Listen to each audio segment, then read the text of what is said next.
Teamster Power 767 Reality Check with Jeff Schenfeld and Garfield Hooper.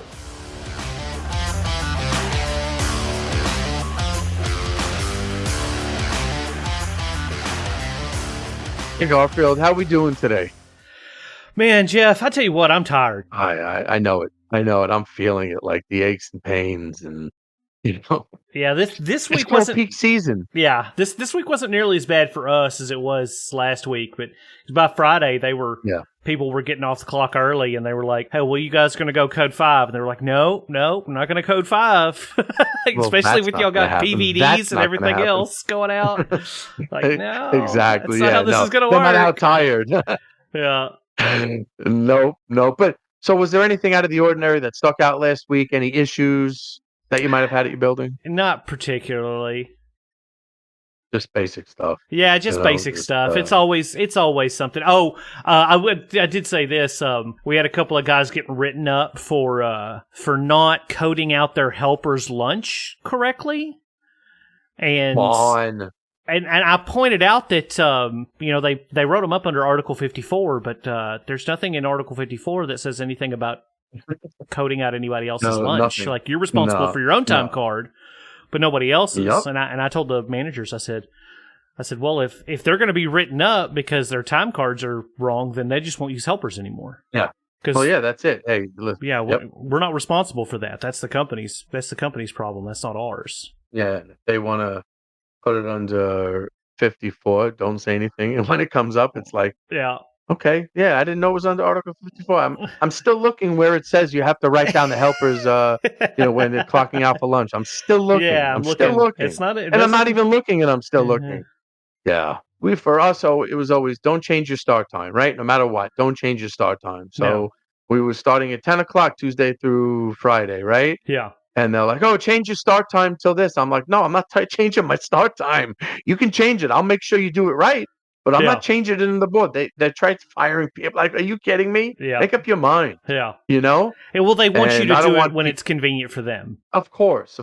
And I just want people to, members to just don't touch the board. Just leave it as it is. Because, peak season's done. They're coming after you, and that'll be one of the things. And they said it was okay during peak, but I don't want people getting into those habits where, because, management will come after them or whatnot. I mean, it just avoids everything, Yeah. So I do want to talk about something. Remember a couple of years ago, the ice storm? Oh yeah. Well, one of the many. One of them. And they were taking away people's option days. Yes. On their own. And I mean, I was a BA at the time. I was telling everyone and anyone, file a grievance. And some people thought that the company could do it, and people like me, were like, nah, they can't do that. They can't just take your option day. No. I mean, we fought, and the people who filed eventually won. Yeah. And you know that? You don't realize, too, that if they use your entitlements incorrectly like that, they'll pay you for that 8 hours for that day, or, 4 hours if you're a part-timer. And you come back and you file that grievance, and when you win, they'd already paid you for that 8 hours, but you're going to get that option day back. So you basically just got a free paid day. It's like, but in the end, what we just want it done right, and they did put some language in the contract, some new language. This is under Article 58, hours of work and overtime. Just going to read exactly what it says because it's the new language. However, an employee is not notified that the facility or building is not operating and reports they will be paid their daily guarantee. Unless requested by an employee, no paid entitlements will be used for any conditions listed in this paragraph when that employee's operation is not operating. I mean, I'm glad they finally put it in there. Yeah. But I think when it wasn't, we were right, and anyone should have filed it. It shouldn't have been an issue. Yeah. And it was a big problem. They were taking days away from people. Well, and I'm sure if anybody up north is listening to us, they're being like, oh, y'all don't know what ICE is like. And I'll be the first to admit, we don't. But they like to wait until like the last minute. People come in and say, hey, I remember, was it last year before last we had an ice storm? or was it earlier this year? Hell, Yeah. they shut down our building, but it was after a bunch of people had already showed up. And like I went in just specifically to make sure that, people knew that because the roads were icy, because here in Texas we don't have the infrastructure for that stuff. Just because the roads were icy, they weren't forcing these guys to go out and, be unsafe. But I already live, like on a good day, I live 40 minutes from the building. So it took me, I got up and went in and drove 2 hours to the building. Took me how long it took me to get in there just so I could make sure that they weren't forcing people to go out. And there were a few people that volunteered to go out. Our division manager, the division manager, and I got into it that morning. Just like, well, these guys are men. They should go out and do what needs to be done. I'm like, yeah, but they also need to get home to their families. And like, these aren't the safest vehicles on the road. Like, most of these trucks are lucky if they've got analog brakes that work. Wait, can I ask you something quick? Yeah. Can I ask you something quick? So he's saying there were men. Is he saying that women can't do it? Is that what he was saying? I guess that's what he was saying. I mean, what is he thinking, man? What is he thinking? We know that's not true. Women can do.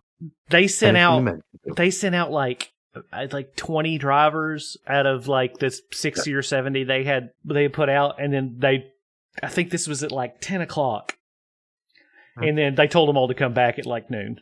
Yeah. I mean. I just, and then we were shut down. Then we were shut down for 2 more days after that. Yeah, and the thing is, it's about safety. So, management. Oh, safety first. My butt. Because you know what? They wouldn't have sent them out there. Because so people volunteered. They shouldn't have gone out. You know what I'm saying? They shouldn't have sent them out. Yeah, they put them in harm's way. They absolutely put them did. In harm's way. And so they did it for their numbers. Like, oh, well, these guys are going to go out. And I'm like, how are your numbers going to reflect well? Because you've got 20 drivers out of 60 or 70 that are going to go out and deliver, 20 or 30 packages and then bring them back to the building 2 hours later. And like, you owe them a full day's pay. You owe them 8 hours at that point. How is that affecting your numbers? How is that positively affecting your numbers? I don't understand it. They just do what they want to, and it's safety. Yeah, okay. They don't think. Safety, and like we've said, we've said many times, what's the acceptable losses for this company? Exactly. And they've proven that. They've proven that that's the way they operate. Yeah. So, but next what I want to talk about, along those lines, is the letter of understanding. We've talked about it, in the back of the book. There's a letter of understanding on certain articles, and there is one, Article 58, hours of work and overtime. Okay, so this is speaking on new language that was put in the contract. Full-time employees scheduled for 4 10-hour days in a work week will be paid premium pay for additional days worked as follows. When working a 5th day, driver will be paid as a 6th day at time and 1/2 their straight time hourly rate for all work performed on that day. When working a 6th day, the driver will be paid as a 7th day at double time their straight time hourly rate for all work performed on that day. When working on a 7th day, the driver will be paid the 7th day at double their straight time hourly rate for all work performed on that day. So, but there is one other thing to that it's overtime for part-time employees will be paid in accordance with Article 49. Right, Garfield? Yeah. And it's that section. It's section 1 for the part-time employees. You read that for the people out there. Yeah. Exactly what okay. So 49 Section 1, part-time employees are defined as employees not otherwise regularly employed who, when reporting to a work as scheduled, shall be guaranteed a minimum of 3 1/2 hours. However, should any part-time employee, in the case of emergency, work beyond the 5th hour, the employee shall be paid time and 1/2 for all hours worked past the 5th hour.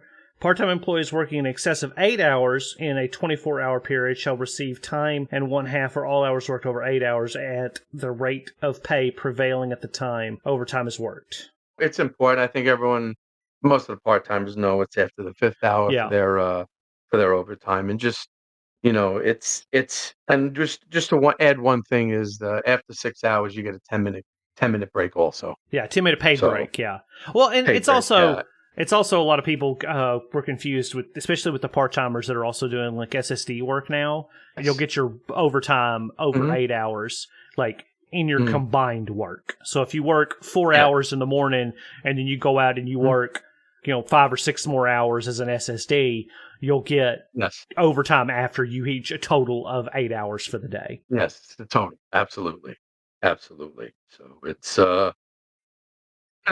I mean, there's things everywhere that that so many things that members need to know, and I think we've said it before. It's repetition on it. I think you just always asking questions, right? I think members always need to ask questions. Don't listen to management when they're coming to you. They probably have an ulterior motive, right? Yeah. I mean, there's that word again. What's that word that management does again? I keep. What is that again? Man, you know Garfield? what? We've been talking about it a lot lately, but I think it's lying. I think that's what we There it decided is. on it. There it is. Yep, you got it. That's the word. Yeah. Because that's what they do. That's what they do. And we just have to be prepared for everything they do. They're a known entity. Again, I'll always say that they are. They're going to try to do something, and we have to combat that. We combat it with the contract. Yep. Okay, and that's having the knowledge of the contract, being able to enforce it. Being empowered to enforce it. Help others, and again, that's why we do this. But all right, well, we just wanted to talk about those things today, and we'll see how this week goes with peak. I have a feeling it's going to be a little bit heavier this week. So yeah, well, it'll always get a little heavier when we get closer to Christmas. I just hope people don't wait until the last minute to try to order everything. exactly, and they will. Yeah, They will. Yep. But it's it's what keeps us in business, right? It's just a matter of not letting the company do whatever they want to us while with the business. So contract. Yep. So, but all right, Garfield. Listen, you have yourself a good week. Yeah, you too. All right, take it easy. Have a good night. We all deal with national language, but on this podcast, when it comes to supplemental language, we deal mostly with the southern region. And as always, it's best to get advice from your local stewards or business agents. If you would like to reach out to us with any questions, we have an email address, 767realitycheck@gmail.com. That's 767realitycheck@gmail.com. And remember, strong people stand up for themselves, but the strongest people stand up for others.